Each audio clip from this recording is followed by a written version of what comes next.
to the Kingdomhood conversation on live on YouTube and also, on YouTube. So make sure you click like, so that way I can keep giving you content, keep giving you updates.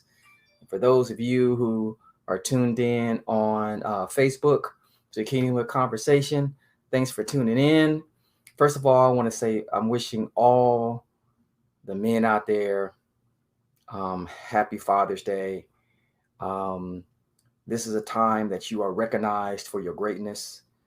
This is a time that you are recognized for your sacrifice. This is your time for being a leader and being that person that your kids can look at and admire, and being a person that, whether you're married, got a girlfriend, or maybe you have a baby mama, whatever the situation is, that they look at you as a man and you are respected because your hard work and all the sacrifice you make to be a good father. Salute you, kings that are doing the damn thing with your kids. Happy, happy, happy, happy Father's Day to you. So we're back for another Kingdomhood conversation. I'm not going to be too long because it is Father's Day. And this is the time that I don't want to take up too much because you guys are probably with your families. But, I had it that I was going to do a show at this time. So I want to go ahead and just bring content, even though it's Father's Day. You guys probably with your kids enjoying yourself. So maybe you can look at this some other time. Last week, I talked about what is a kingdomhood, because I got this vision, we all have a dream, right? It could be far-fetched. It could seem crazy to people. But when you have a dream and something was put on your heart, that's what it is. It's something that's on your heart and something you have to go with and pursue. And mine has been for the last year or so, especially during the pandemic, just in my mind, thinking about what I wanted, how do I want to get involved in building something in the community and helping improve the conditions of African-American people, and just seeing on the backdrop of George Floyd and Breonna Taylor and Ahmaud Arbery and all others that have been murdered. It's like, when does this stop?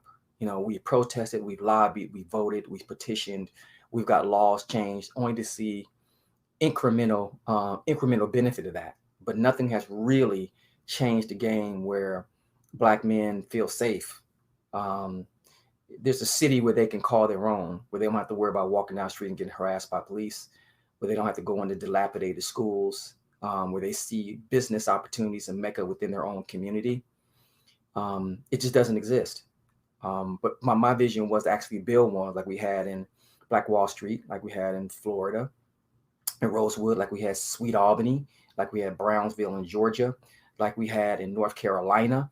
These were prominent Black cities that had their own bus stations and had their own hotels and had their own taxi cabs and things like that, and law firms and doctor's offices. And the churches were about building that community. They weren't in the community just collecting dues, but they were actually in the community doing work.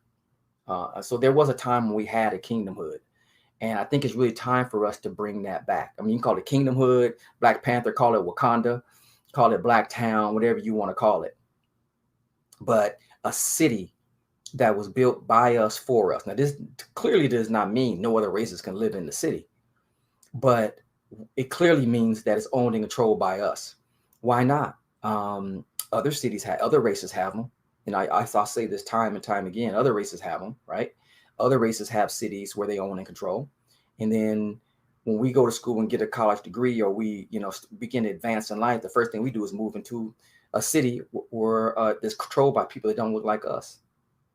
So we should be able to have the same thing. A person is actually a race has actually built this country, and a race has actually puts to this current day $2 trillion in an economy.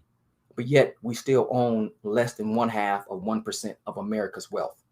So that's why last week I talked about economics. I want to touch on that just a little bit, and then I'm gonna jump over to politics. That's the second floor of having a protective, secure African American community. So I'm gonna touch back on the finance part. So I talked a little bit about, for those you didn't watch last week, I talked a little bit about the first floor of building a community is you got to have money, and this is the primary thing, asset commodity, whatever you want to call it, that Black communities don't have. That's why they're called hoods, because there's no resources. If you look back in history, you got the Black Wall Street, all the attention's been paid to that now. That was a city of opportunity. They had resources. So the Black people in that community were able to be employed.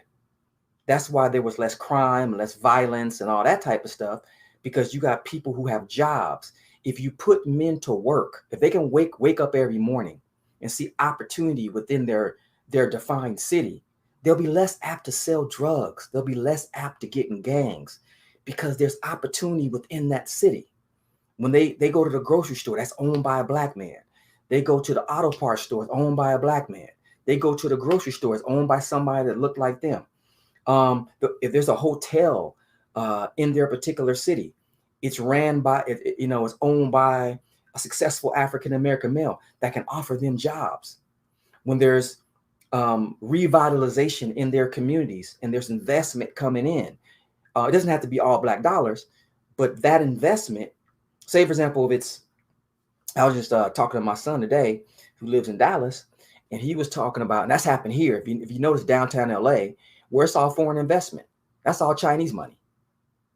And the American people, and this is white or Black or any race, a lot of us are locked out of that. So if you have your own community where you own and control everything, of course foreign people can come and invest in that community, but they can't gentrify because we have an anti-gentrification rule.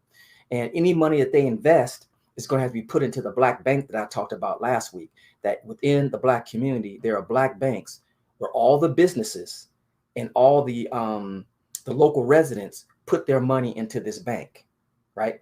So the bank can actually buy and invest in commercial real estate, invest in building hotels, invest, like they'll be able to give loans back to the people who, the people in that community want a loan to open up a hotel or open up a liquor store or open up a barbershop or open up a grocery store, a hospital, whatever it may be.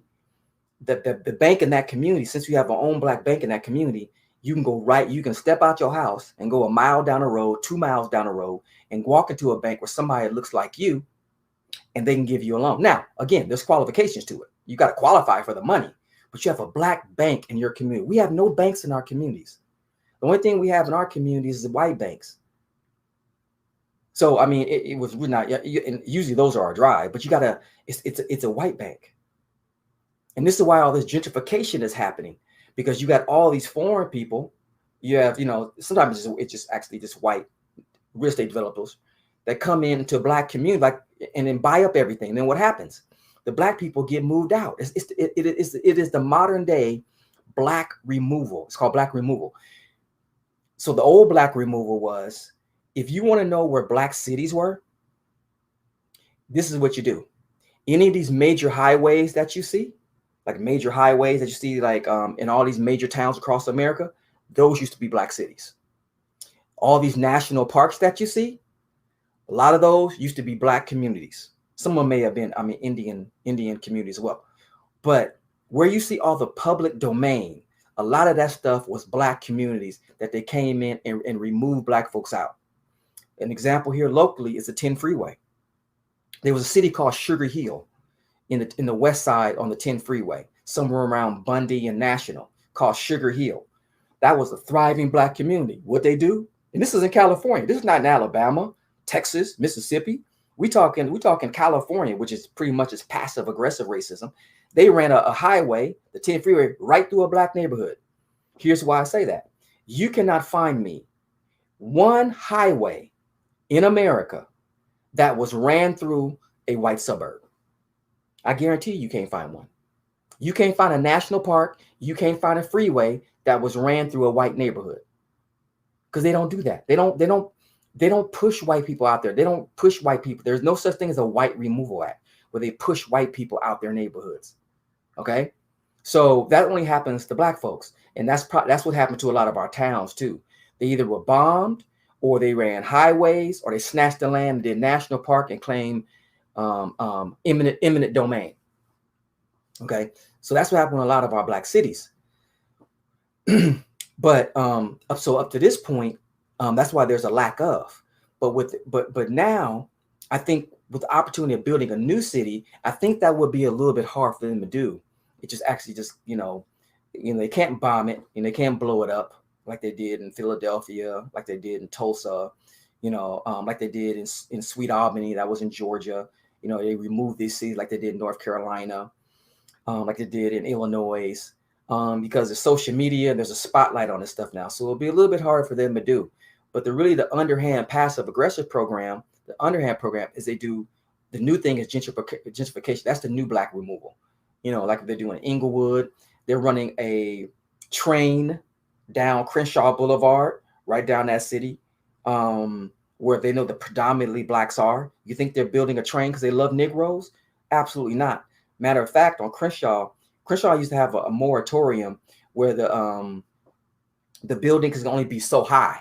That's why, if Crenshaw, if you can go from where I grew up on 119th and Crenshaw, you can go all the way down to Crenshaw and 23rd, and you won't see any high rises, not one, because they had a moratorium against that. That moratorium has now been removed. So now, in 10 years, Crenshaw is going to look like the Mid-Wilshire district. I guarantee you. Now, if any of you guys had been in LA in the 90s, you'll know that down on 60th and Crenshaw, I think it's around 50th and Crenshaw, you saw that there's that wall with that painting all on the wall there. Well, that used to be a part in the 90s when I was coming up. 80s, 90s, that's the place where the gangs used to hang out. Everybody used to sit there and talk and laugh with their low riders and all that stuff. And now you've seen the change. That's not happening anymore because that's all been getting gentrified. So that's the new removal program. So we pretty don't have any place to call our own. So that's why it's so important to get back to building a black city. And the only way that can happen is you got to have money. I mean, we can argue about politics, which I'm going to touch on here in a minute. And we can argue on rights and equal rights and all that type of stuff. None of that is going to help. King said it best. King has two famous quotes about civil rights. Okay.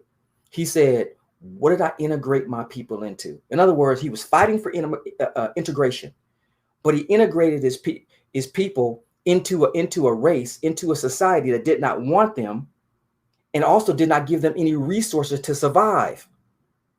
Yeah, there's been integration, but you're not integrating into it equally. You're integrating into a system or a community where it's owned and controlled by all the white people. You have no resources or no chance to own anything. Then one of King's famous quotes is, I believe I led my people into a burning building. So he was saying, I fought all this time, since 1955, since he started, to 1968, since he was killed. But 1967, because this is when he changed. He started Operation Breadbasket in 1967. Operation Breadbasket was supposed to be a protest where he's going to go down to Washington, and they were going to camp out in front of Washington until they came out with an economic stimulus plan to help people of color. But it was white people as well down there. So Operation Bread, and ultimately that's what got him killed. But he had realized that he fought for all these, the Voting Rights Acts and the Civil Rights Act and all this stuff and all this to tear down Jim Crow. But black people were still poor and suffering. So he's like, I did all this and we still poor. What's the point of all of it? So King recognized that didn't work. You got James Brown that talked about that. James Brown, a singer, that talked about that. That said, we need to get our own planes. We need to get our own businesses. We need to get our own communities. We need to get our own investments. Even James Brown said it. There are a lot of other black people who've come up, through the civil rights era. Marcus Garvey was saying, spoke to this, is that you got to have your own, you got to be able to own and control your own destiny by having the dollars to finance your own stuff. You can't get anywhere if you have other people financing it. That's the whole point of money.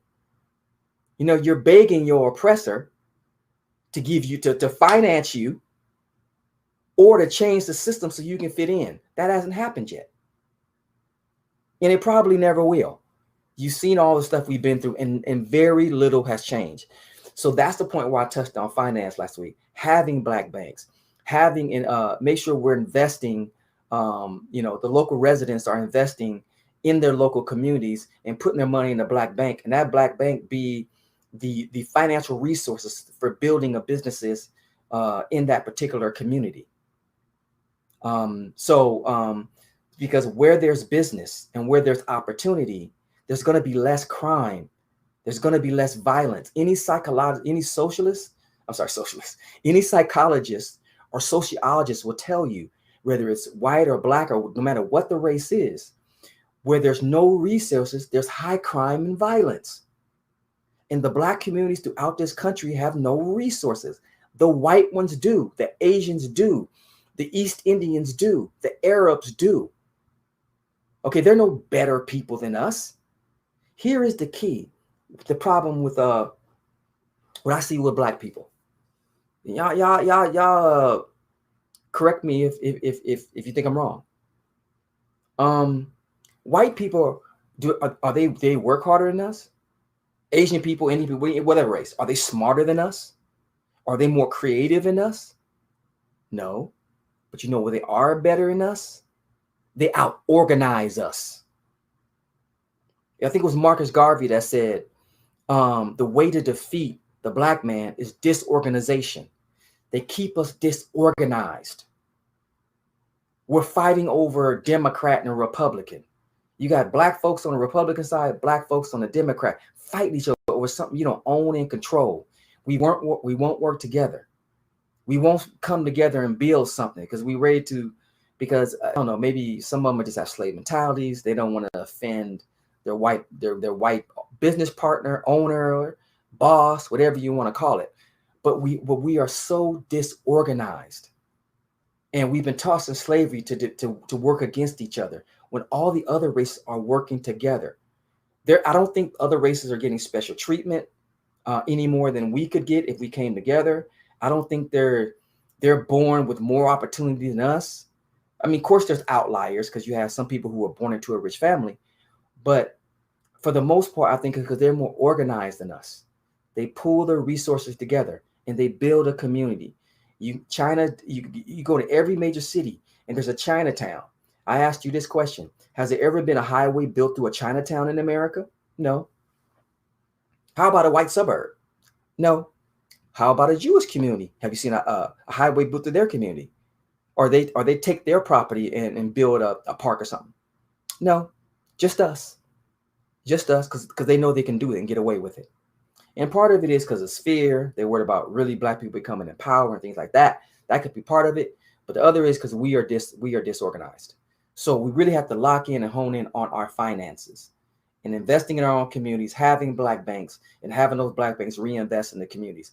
If foreign investment comes in, they want to build in our community, sure. They can build a business, start a business. You could put maybe a Walmart in the black community. That's fine. But you're going to hire people in that community to run that Walmart. And then what you're going to do is a certain amount of your revenue from your investment goes back into that community. So you have to have a philanthropic ambition where you're pumping, because black people are buying from you. So you got to take that money, some of your profit, and reinvest that back into the community. You can build a boys' home, a boys and girls club. You can invest in that, a YMCA. You can support after-school programs, support Pop Warner football, where you buy all the kids' equipment. Have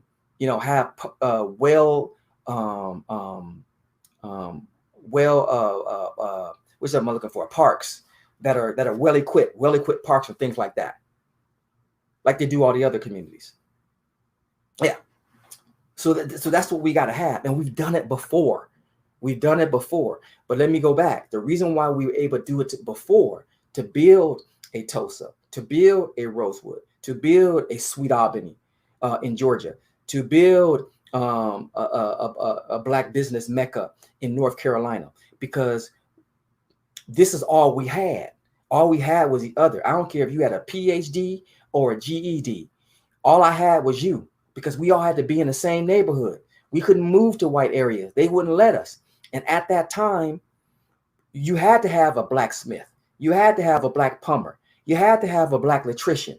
You had to have a black builder. You had to have a black attorney. You had to have a black doctor uh, because you couldn't go to the white neighborhoods. So we were able to build all these communities because we had all we had was each other. When integration happened, all that went away. I really believe this.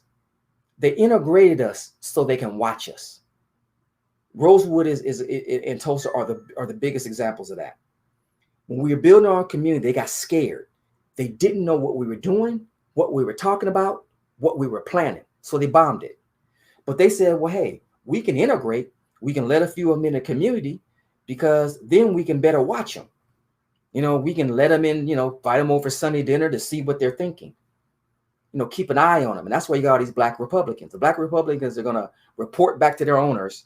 And some of the black Democrats do report back to the owner, tell them everything we're doing, or to make sure they subdue us long enough or keep us from really building what we need to be successful. Because you won't hear any of these black, the Al Sharptons, or any of these black so-called leaders talking about, forget this. We're just going to build our own community. When somebody gets shot, they're up there front and center, of course. But they're all being paid for. Al Sharpton gets money from some of these white-controlled organizations. So how are you going to be financed by the very people you're fighting against? Just food for thought. I'm just sharing you what I'm thinking. That how you go. The only way you can be truly free and really be, if you really want to fight injustice, first of all, you got to make sacrifices. You cannot take money from the very people that you're fighting. You have a lot of these black think tanks that get together and talk about black rights and they want to help black people, and then turn around, it's being financed by Wells Fargo. It's being financed by Walmart. The very people who are part of the oppressive system that's keeping you in the position you're in the first place. Yeah. So the problem is with that, in a nutshell, the reason why we are having a problem, we don't finance a damn thing. We vote. We live in communities and we shop. Put $2 trillion in an economy. Hell, we spent $12 billion on hair, $4 billion on Jordan, $3 billion on liquor. So we're going to spend money. But what do we own and control? 1/2 of 1% of America's wealth. The same it was when we were freed in 1865. That's a damn shame. You drive an economy by your buying, but you own less than 1/2 of 1% of America's wealth. And you wonder why we're getting treated the way we are. You wonder why they're still killing us in the street. You wonder why they don't, what the Republicans are doing is stopping black people from voting. Because they know we're not going to organize and mobilize. Until that's done, very little is going to change with this. That's just my thing. Y'all can give me your opinion and let me know what you think, but I don't see anything changing until we build our own community. So that was what I was talking about last week. So let's go over to politics. I am not here to talk about politics, about which party is better, Democrat or Republican. They both historically have done things that are bad, that are against, and that really set black folks back and harm black folks. And both parties throughout the history of this country have done some good things for black people. So, I pretty much wash my hands of either one. It's like, unless you're doing something for black folks, you have a black agenda with the Democrat or Republican, hey, I'm voting for you. But in the Kingdomhood, we got the banks, we got the economics. That's floor one. Floor two, politicians. Now, in a city, you got to have public policy. Okay, because the reason why politicians are important is because, they're the ones who take care of the utilities. They're the ones that deal with homelessness. Those are the ones who deal with, your parks, fixing potholes, the overall look and feel of the city. Those are the ones who, go to the county and they go to the state and ask for, if there's going to be public schools or things like that, public initiatives. They are your face to the county and to the state, going to the county supervisor, going to the state to represent you, to get resources in that community that you need to help keep a safe community, building a community. They're going to be involved in, of course, the courts and police, which we'll talk about next week. But the politicians are very, very important. The chief complaint about a politician, and this is especially black ones, that you vote them in office and they don't do a damn thing. Well, a lot of that is true, um, whether it's Democrat or Republican. But here's why they don't do anything. Again, it goes back to economics. They always say follow the money. My mom used to always tell me, bullshit runs the marathon, and money runs the world. And man, that is so true. If you don't finance the politicians, they're not going to do what you want them to do. Think about this for a minute. Yeah, black people vote. I think it's 80% of black people vote Democrat. Yeah, they get your vote. And you wonder why they don't do anything, because any politician is going to be absolutely committed, and is really going to do what his donors do. The people who are financing the politician are the ones that get their agendas passed, and most of those are lobbyists. The lobbyists come in, they say, we want you to vote this way, and we're going to put money into your campaign. If you don't vote this way, we're going to primary you. We're going to find another candidate. We're going to finance him and run him against you.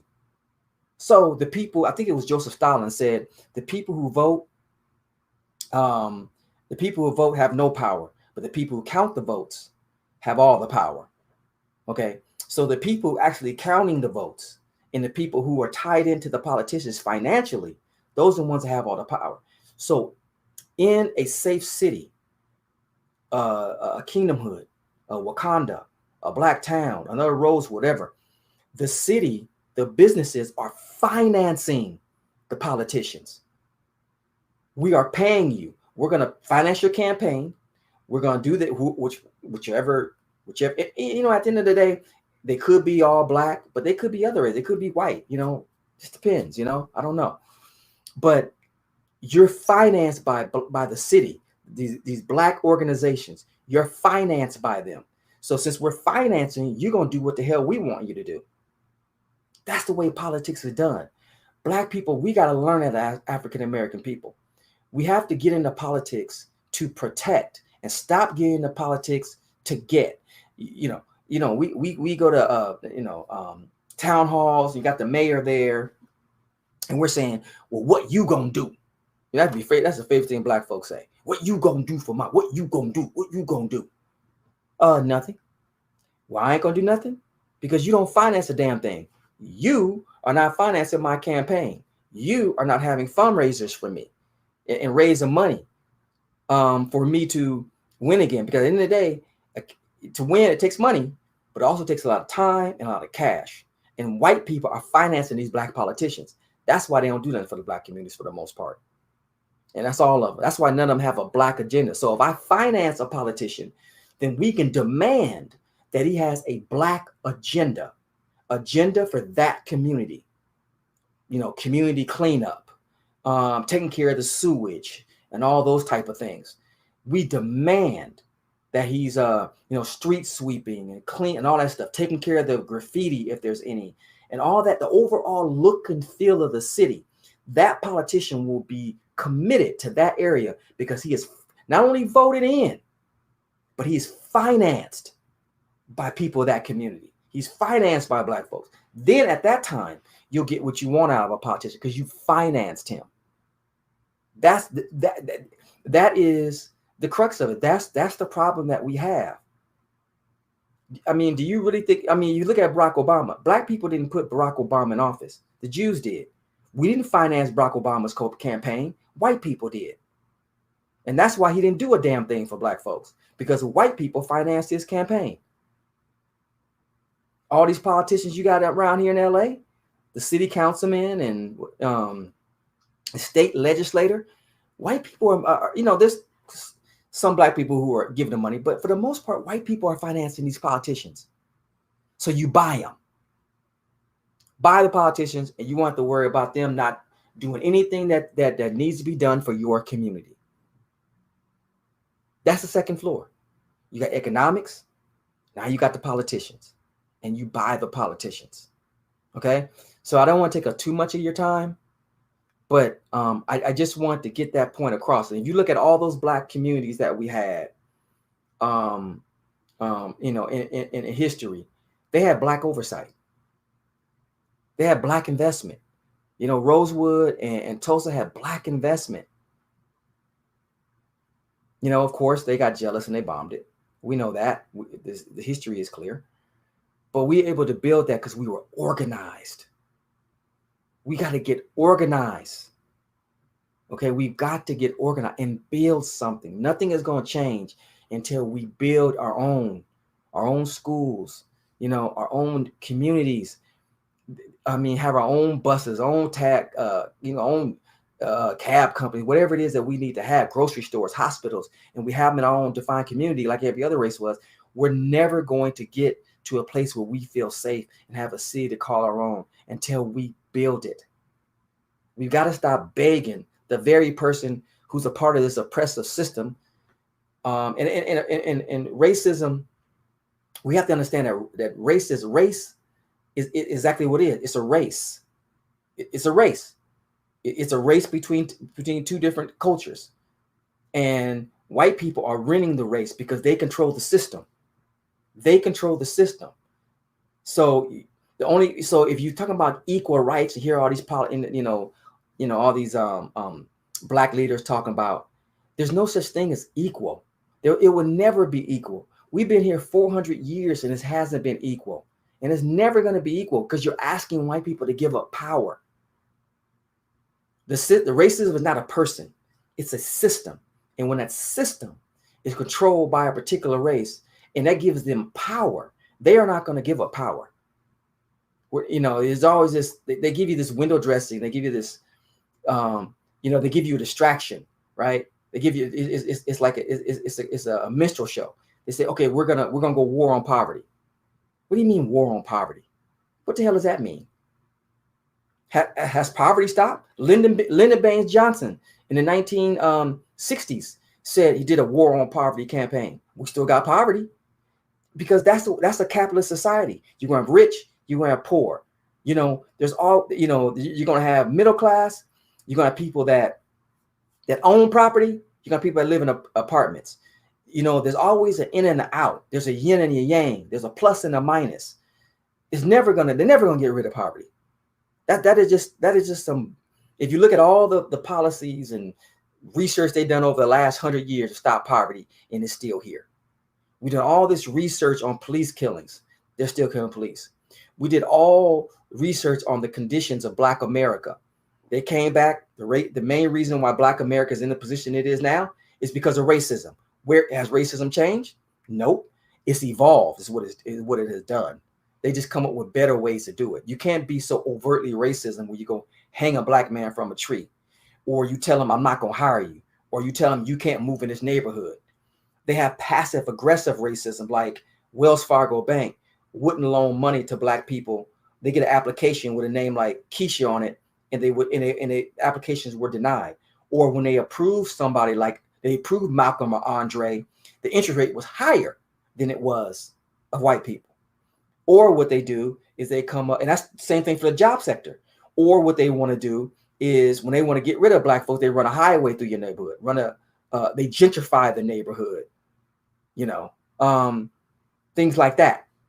So racism, the system is still well intact as it was 100 years ago. The system has just evolved. What it does, it pivots. You'll come up with King came up with a lot of things that helped us move forward. Then the system just pivoted. That's all it did. So you're never gonna have a safe haven in that white supremacist system. You just got to build your own system. That's the only thing I can think of. I mean, we've done everything else. I've said this time and time again. We've had 75 riots since 1955. 75 riots based on some type of civil rights violation, some type of police killing, and they're still killing us. We fought King, Medgar Evers, the legend, Honorable Marcus Garvey, Malcolm X, Fannie Lou Hamer, Shirley Chisholm. I mean, the list goes, James Weldon Johnson, and the list goes on and on and on and on about all these people who fought against racism. Has racism left? Nope. Is there still a racist system here? Yep. And all of them are dead and gone, and the system is still here.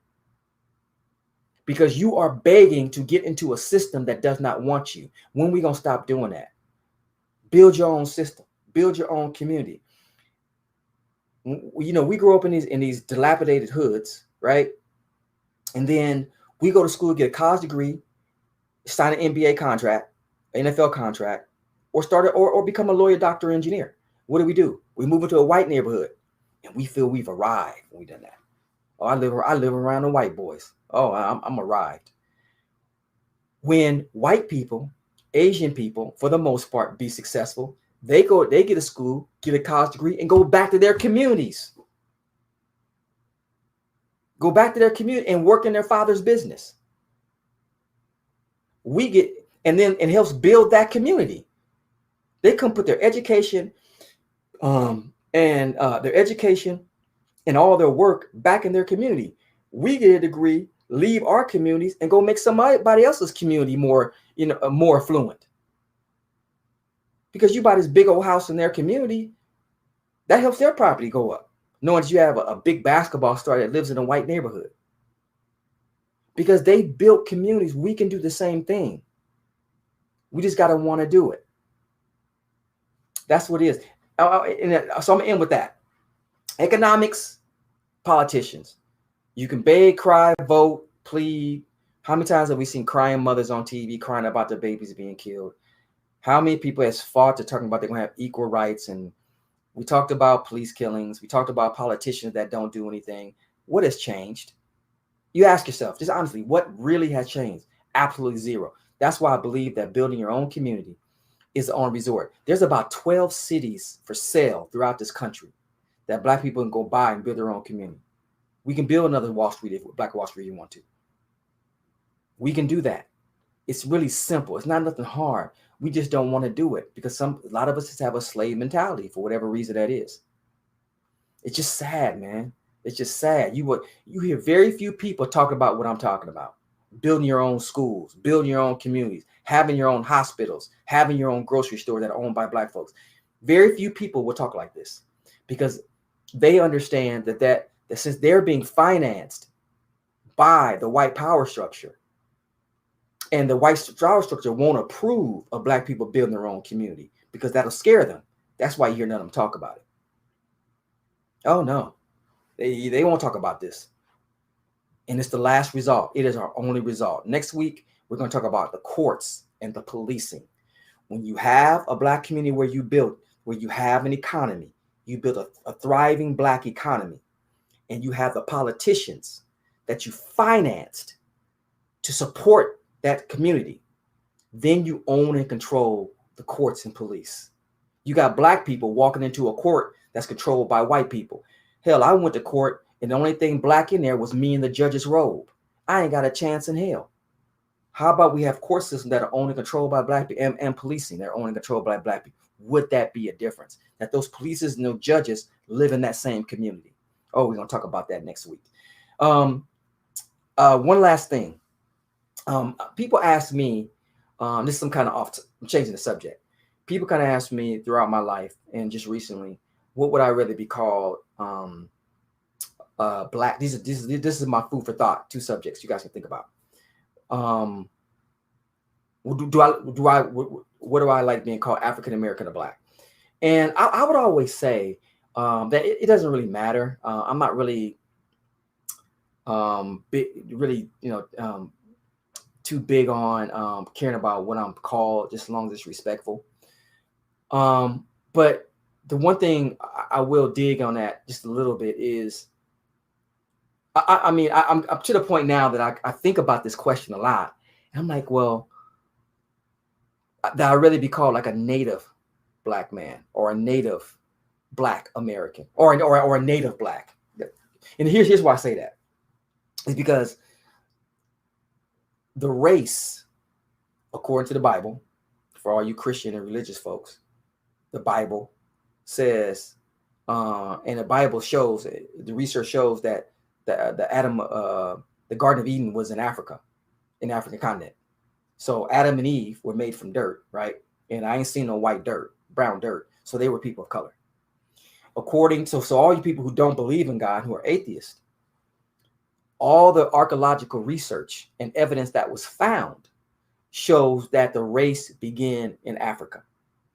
So technically, everybody has African in them because that's where the race started. So a white man that moved from Europe to America could be an African American because the race started in Africa, and every lineage is from the race, the first men and women on this earth that were in Africa.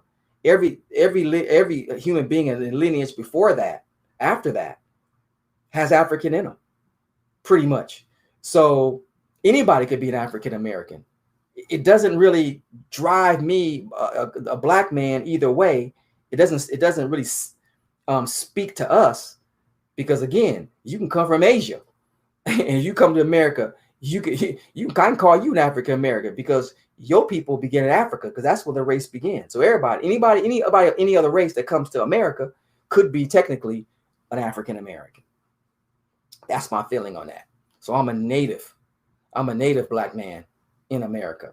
But like I said, I'm not offended at being called African American. I'm just giving you African American. I'm just giving you food for thought. Just think about that for me. If the race started in Africa, then anybody who comes from this country, wherever you come from, could be considered African American. But they wouldn't want that because then you have too many African Americans in this country, and that would be a problem. It really would be. That's just something to think about. I mean, you got a difference of opinion, but I was just thinking about that. I had this one white person ask me about affirmative action too. They weren't a fan of affirmative action because they were under the impression that affirmative action is just for black folks. Well, and I explained to him, I said, this is why it's important to know your history, because the first affirmative action was done for white people. See, a lot of people don't know there were two constitutions. Amendments 1 through 12 that started in 1789 were for white people. If you go back and the history of 1 through 12 were for white men. That was for the Jeffersons and the Alexanders and the Washingtons and all them. That constitution was made, and Adams, all people constructed the Constitution. That was made for them. Okay. So because the first 1 through 12, it wasn't for black folks because we were still slaves. As a matter of fact, it was to keep us in the lowest element of society. So that's Amendment 1 through 12. That's the first half of that's the first constitution. I call it the first constitution. Now there's also the second constitution was made for black people, the 13th, 14th, 15th Amendment, and all the civil rights that the king was able to get passed. That was the second part of the Constitution, which were made for black folks. And that was pretty much driven by the Republicans. But of course, as we know, everything, because what they did was after the 12th Amendment and then the Emancipation Proclamation, black people were freed. You know, the power structure said, we got to give black people something. We got to do something for them. You know, they're free. So they gave us 13th, 14th, 15th Amendment. Now, how did that help us? Nah, not very much, because all they did was come around. They just worked around it. The 13th Amendment, what they do? The 13th Amendment outruled slavery, right? What they do? They transferred the power from the individual to the state, started sharecropping, started the convict lease program, started Jim Crow. They arrested us, throw us all in jail, and put us right back on the plantation. And the 14th Amendment, I believe, was giving us citizenship. Giving them black folk. I believe it could be the other words, but it gave no, I'm sorry. Yeah. 13th Amendment was outlaw slavery, except if you committed by a crime, and you know how they worked around that. All right. Then the 14th Amendment was actually just giving us black folk citizenship. Okay, fine. They gave us citizenship, but what else they give us? You got 4 million black folks in this country. You give them some citizenship. You don't give them any food, resources, jobs, property, nothing. They let them fend for themselves. So what'd you free them into? Then you got the 15th Amendment that allowed us to vote. That was passed in 1890, right? By 1892, Mississippi came up with grandfather clauses and poll taxes to stop black people from voting. So even though they had a second constitution that favored black folks, we still didn't get anything out of that. So the first amendment, 1 through 12, that was the first thing, affirmative action. Here's the second thing, affirmative action. After and a government giveaway and protection for white people. After the Civil War, the South was destroyed, right? They had millions of acres of land just destroyed. What they do, the government handed that to white people, gave them loans, gave them land grants, gave them everything to build land. That's the government handout. That's affirmative action. After World War II, the GI Bill, when they gave white soldiers money to build houses, but wouldn't give black people loans. That's affirmative action. Then we have the latest affirmative action, the Title IX, and affirmative action that says 15% of America of government funding and business has to go towards minority businesses. Guess who was the biggest beneficiary, or received the biggest of the people who got the most out of affirmative action that was supposed to be from black people? White women. Yes, white women benefit the most from affirmative action. So I was telling this white guy, I was like, look, man, if you want to know who benefit from affirmative action more than anybody else, you need to look in the mirror. It's been white people. It hasn't been black folks. So you saying you don't like something that your folks benefited the most. You say, well, I didn't benefit. I said, if you have ancestors, most likely they benefited from affirmative action. And that affirmative action allowed white people to build a system that we see today. So I just had to share that with you. Yeah, so I just broke it down. So I always remember, there's two constitutions. There was 1 through 12, and then you got 13, 14, 15. Here's another thing too, really quick. People, the thing they tell you about the Industrial Revolution, when we were, breaking free from Britain, they're trying to say that they wanted freedom. America wanted freedom. That wasn't what America went to war for. So we celebrating 4th of July and all that stuff. That's why I don't think black people should celebrate 4th of July. The reason why America went to war with Britain is because the queen, the kings over in Britain, the heads of Britain, whoever they were going to pass a law because Britain was outlawing slavery. Around that time, America was the 13 colonies that were under British rule. So British was going to pass a law to outlaw slavery. And Jefferson said, oh, hold up, wait a minute. Jefferson and all these other, and Thomas and all these other dudes said, oh, hold up. And Livingston said, oh, hold up. We still need our slaves. This is the late 1700s. And that's why America went to war with Britain, because Britain was going to get rid of slavery and make America get rid of slavery. So if it was up to Britain, slavery would have ended in around 1779, 1778. The 1770s, slavery would have ended then. But no, America wanted to keep us a slave, and it didn't end to just about 100 years later. Slavery as they know it. Again, it just pivoted. It was still slavery after 1865. It just changed. Okay. So these are some important things we have to know when you want to celebrate America's freedom from Britain and you want to celebrate 4th of July and all that stuff. You got to know the irony in that you're fighting to get freedom from Britain, but yet you're enslaving black folks. That doesn't seem just a little off to you, but you want to celebrate that holiday? Okay. These are things that we have to keep in mind. These things that make you go, make you think about it a little bit. But anyway, that's it. Next week, I'll be back to talk about courts and police. We covered economics, building our own economic infrastructure. We talked about about the politicians, how we buy the politicians, which makes them committed and endeared to investing everything they need, and all their policies are for that, building that community, and they're committed to it. Not all these empty promises and all these, and all that stuff that they do nowadays, that won't be happening anymore. So next week is going to be really good. We're going to talk about courts and police. No more police killings when I'm done with them. No more police killings. Happy Father's Day. God bless. For those of you who watched here on Facebook and those of you who watched on YouTube, tune in next week. You guys put your thoughts in the comments. Let me know what you think. Suggestions you may have, thoughts about what I'm talking about, things you agree with, things you don't agree with. And but at the end of the day, let's get something done. God bless you guys. Thanks for watching the Kingdomhood Conversation. See you guys next Sunday, 5 p.m. Take care.